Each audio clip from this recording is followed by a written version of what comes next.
दुआओं में मिली मोहब्बत। एक छोटे से शहर में आरिज नाम का एक नौजवान रहता था। वो सीधा सादा नमाज पढ़ने वाला और अल्लाह का शुक्र अदा करने वाला इंसान था। अपने माँ बाप की हर बात मानता और मेहनत से हलाल रोज़ी कमाता था। उसकी जिंदगी सुकून से चल रही थी, मगर दिल के किसी कोने में उसे अब तक अपनी किस्मत वाली का इंतजार था। एक दिन मस्जिद के पास से लौटते वक्त उसकी नज़र एक लड़की पर पड़ी। लड़की पर्दे में थी, मगर उसके बोलने का अंदाज, उसकी सादगी, सब कुछ दिल को छू गया। उस लड़की का नाम हुरैन था, जो पासी की कुरान क्लास में आती थी।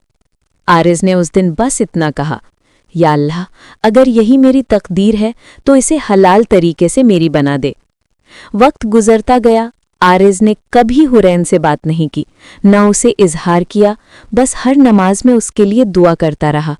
हर रात अल्लाह से कहता, या रब, मैं गुनाह की मोहब्बत नहीं चाहता, मैं वो चाहता हूँ जिसे तू मेरे लिए पसंद करे। कुछ महीने बाद एक दिन उसकी माँ ने अचानक कहा, बेटा, एक बहुत नेक लड़की है, हुरैन, उसके घर वाले रिश्ता ढूंढ रहे हैं। अगर तू राजी है तो हम बात कर ले। ये सुनकर आरिज की आंखों में आंसू आ गए।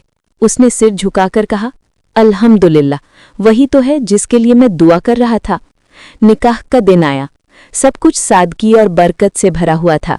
जब निकाह के बाद हुरैन ने पहली बार आरिज से कहा, मैं भी हर नमाज में यही दुआ करती थी कि जो मुझसे मोहब्बत करे वो मुझे हलाल तरीके से चाहे, तो दोनों के दिल में सिर्फ एक ही एहसास था, अल्लाह की रहमत।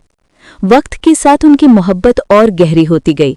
वो हर सुबह नमाज में एक दूसरे की दुआ करते और हर शाम अल्लाह का शुक्र अदा करते। उनकी मोहब्बत अब इबादत बन चुकी थी, क्योंकि उन्होंने मोहब्बत को गुनाह नहीं, निकाह का साया बना लिया था। सबक: सच्ची मोहब्बत वो नहीं जो आंखों से शुरू होकर गुनाह में ख़त्म हो। सच्ची मोहब्बत वो है जो दुआ से शुरू होकर निकाह पर ख़त्म हो।